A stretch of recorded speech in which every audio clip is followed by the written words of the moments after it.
বন্ধুরা, আজকের ব্লগটা এখান থেকে শুরু করছি। ভাত উনুনে বসিয়ে দিয়েছি। কর্তামশাই আজকে চা আর বিস্কুট খেয়ে চলে গেছে দোকানে, অনেক সকালে গেছে। আমি ভাত উনুনে বসিয়ে দিয়েছি, ভাত প্রায় নামানোর মুখে। বৃষ্টি হয়ে গেল সকালবেলা এক ইয়ে। এই যে মহারানী ব্যস্ত জল খাওয়াতে, ঠান্ডা খাচ্ছে ঠান্ডা। আচ্ছা, রান্না আজকে তেমন কিছুই করব না। এই যে বাঁধাকপি কেটে নিয়েছি, আলু দিয়ে বাঁধাকপি দিয়ে ঘন্ট করব। আচ্ছা, এই যে ডাল ভিজানো রয়েছে, মুসুরির ডাল দিয়ে আর ছোলার ডাল আর মটরের ডাল দুটো মিশিয়ে এটা বড়া করব খাওয়ার সময়। আর হচ্ছে ডিম ভাজবো খাওয়ার সময়। পেঁয়াজ কিছুটা কুচিয়ে নিয়েছি, ওই বড়াতে দেবো। তাই আজকে খুব অল্প সামান্য রান্না হবে, কারণ রান্নাবান্না আমার শরীরটা একটু খারাপ। রান্নাবান্নার জন্য করতে ইচ্ছা করছে না, কিছুই ভালো লাগছে না, রান্না করতে মনই যাচ্ছে না, এমন একটা ব্যাপার। কিন্তু কিছু করার নেই, তাও তো করতে তো হবেই রান্না, পেট তো আর কথা শুনবে না। তার জন্য রান্না বসিয়ে দিয়েছি। কড়াইতে দিয়ে দিচ্ছি যে তেল, তাই বাঁধাকপির ঘন্ট আর হচ্ছে কী বলে ডালের বড়া আর ডিম ভাজা, এই হচ্ছে আজকে লাঞ্চের মেনু। আর কিছুই করছি না। তো কড়াইতে দিয়ে দিলাম তেল। তেলটা ভালো মতো আগে একটু গরম হয়ে যাক। ওইদিকে ভাতও হয়ে এসছে প্রায়। দিয়ে দিলাম জিরে ফোড়ন।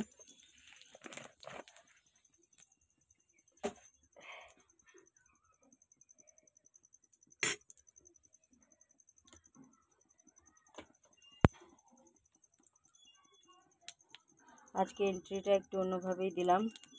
কেউ ভিডিওটা স্কিপ করো না, পুরো ভিডিওটা দেখতে থাকো। আর প্লিজ সবাই একটুখানি লাইক কমেন্ট শেয়ার করে দাও। প্লিজ সবাই একটু লাইক কমেন্ট শেয়ার করো, আমাকে সাপোর্ট করো।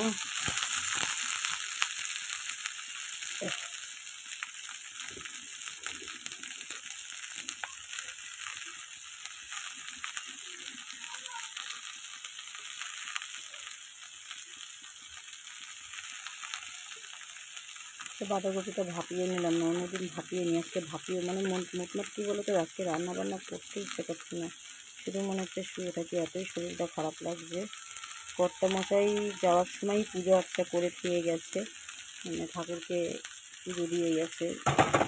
গেছে যে আমার শরীরটা ভালো লাগছে না, যেন ওই সব করে রেখেই গেছে। সকালে এমনি বাকি কাজ সব আমি করে নিয়েছি, জাস্ট পুজোটা আমার মেন হচ্ছে। আমার কী বলতো, সকালটায় যতক্ষণ না পুজো দিই না, আমার কোনো কিছুই ভালো লাগে না, মানে কিচ্ছু ভালো লাগে না, মনটা খুব খারাপ লাগে। কী কই কী কই তো দিয়ে দিচ্ছে যে নুন পরিমাণ মতো, একটু হলুদ দেবো, লবণ হলুদ দিয়ে একটু করে নিয়ে তোমার হচ্ছে নাড়িয়ে নিয়ে ঢেকে দিলাম। এটা হতে থাকুক, ওদিকে ভাতটা দেখে আসি আমি। দেখো আবার মেঘলা মেঘলা করছে, দেখো আবার মেঘ হয়েছে, মানে আবার বৃষ্টি হবে। তো ভাতটা হয়ে গেলে আমি বেঁচে যাই। দেখো আজকে আরও শরীরটা আমার বেশি খারাপ করেছে, কেন দেখাচ্ছি। এই যে এতগুলো কাঠ আজকে সকালবেলায় সব বাসি কাজকর্ম করে স্নান করার আগেই এতগুলো কাঠ সব আমি একা একা কেটেছি। ওই জন্য মেয়ে আমার সিজারে, বুঝতেই পারছো পেটে কতটা ঝাঁকা লাগে বা ব্যথা লাগে। তো তারপরে তো একটু শরীরটা খারাপ লাগছে, মানে ব্যথা ব্যথা করছে সেলাইয়ের ওখানে, বুঝেছো, ওই জন্য আরও বেশি কষ্ট হচ্ছে। তো রান্নাও প্রায় হয়ে গেছে। বৃষ্টি যখন হচ্ছিলো তখন আমার উনুনে ভাত বসানো, জানো, তা ভাগ্যিস উনুনটা আমার নিভে যায়নি, ভাত হয়ে গেছে।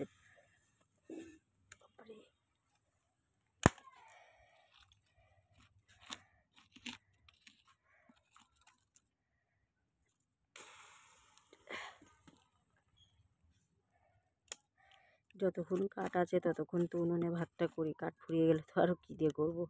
ওই জন্য যত কষ্টই হোক যাই হোক না কেন, তবু টুকটুক করে ভাতগুলো উনুনে করে নিই, অন্তত কিছুটা হলেও সাশ্রয় হয়, তাই ভেবে। আর আর আরেকটা জিনিস তোমাদের সাথে দেখানো হয়নি, এই দেখো আমার গাছে মানে বেগুন গাছ লাগিয়েছিলাম, বেগুন গাছে কি সুন্দর বেগুন ধরেছে, ছোট ছোট বেগুন অবশ্য, দেখো ছোট বেগুন, এগুলো কি বেগুন বেশ বলে এগুলোকে।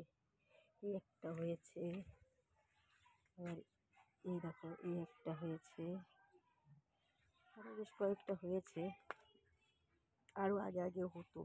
এই যে কি একটা পোকা, এই পোকার জন্য দেখো পাতাগুলো সব নষ্ট হয়ে যাচ্ছে। ছোট ছোট বেগুন, এই যে এই গাছেও হবে, এই গাছেও হয়েছে, ফুল ভর্তি হয়ে গেছে, কিন্তু এই পোকার জ্বালাই দেখো পাতাগুলো খেয়ে নিয়েছে, কি পোকা বেশ ছোট ছোট, সেই পোকাতে খেয়ে নিয়েছে। ভেন্ডি গাছগুলো নষ্ট হয়ে গেছে, তাও একটা দুটো করে ভেন্ডি হচ্ছে, ওই জন্য গাছগুলো আমি তুলে ফেলে দিইনি, ভাবছি কটা পেঁপের চারা এনে লাগাবে। দেখো ভেন্ডি, এখনো ভেন্ডি টুকটুক করে বেশ কটা ভেন্ডি হয়ে আছে। ভাতটা আগে উবুর দিই। এই যে ডালটাকে মিক্সিতে করে নিয়েছি, পেঁয়াজ লঙ্কা হলুদ নুন সব রেডি করে রাখলাম, খাওয়ার সময় গরম গরম গরম বড়া ভাজবো। আর এদিকে দেখো বাঁধাকপিটা প্রায় হয়ে এসছে, এর মধ্যে একটু ছোটো ছোটো করে কটা ডালের বড়া দিয়েছে, এই দেখো ছোটো ছোটো করে, টেস্টটা ভালো লাগবে তাই। কর্তা মশাই পছন্দের একটা সবজি বাঁধাকপি, এতে যদি একটু মাছের মাথা কিংবা চিংড়ি মাছ দেওয়া হতো আরও তাহলে খুব খুশি হতো, কিন্তু নেই ঘরে কোনোটাই, তাই নিরামিষই করলাম। তাই ভাবলাম তাহলে একটুখানি ডালের বড়া মানে ডাল ছোটো ছোটো করে দিয়ে দিই, তাহলে যদি একটু ভালো লাগে। একটু রসুনও দিয়েছি, রসুন পেঁয়াজের গন্ধ হলে আবার একটু খেয়ে নেবে, ওই জন্য।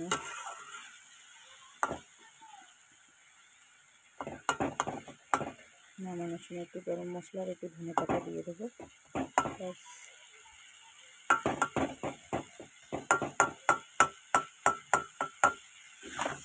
ভাতটাও উঠতে দিয়ে সেটা হালকা তুলে নিয়ে যে ভাতটা গামলায় ঢেলে নেবো।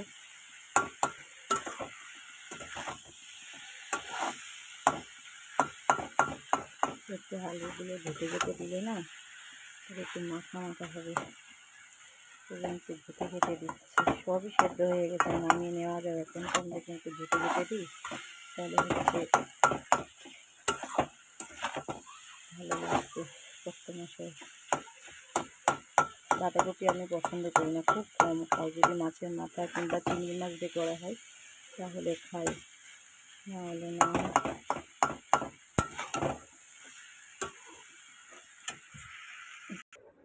এই যে ধোয়া ওটা গরম গরম ভাত আজকের মেনুতে আছে, উনুনে করা যেটা, আর হচ্ছে এই যে বাঁধাকপি, আর দাঁড়াও দেখাচ্ছি, এই যে চিকেন, একটু অল্প একটু চিকেন ছিল, সেটাকে একটু কষা কষা করে নিলাম মশলা দিয়ে, সেই চিকেন একটু অল্প একটুই ছিল তাই অল্প একটুই হয়েছে। এই হচ্ছে মেনু, আর ডালের বড়া করে নেবো, ব্যাস। তো আজকের লাঞ্চের মেনু এই অবধি। আর বড়া যখন করব তখন সেটা তোমাদের সাথে শেয়ার করে দেবো, তাহলে তোমাদের সুবিধা হবে আর কি। তো সেই ভিডিওটা পরে ছাড়বো। আর এরকম মেয়ে আমার মুরগি খাচ্ছে, মুরগি, ও মুরগি বললে বোঝে, চিকেন বললে বোঝে না, এরকম খাচ্ছে একটু একটু করে। ও মুরগির মাংসটাই পছন্দ করে, খাসির মাংস একদমই পছন্দ করে না, তাই ওর জন্য করলাম। বেশি ছিল না, 5-6 পিস মাংস ছিল, আর একটুখানি স্কিন ছিল, সেইটুকু মিশিয়ে দুটো আলু দিয়ে করলাম।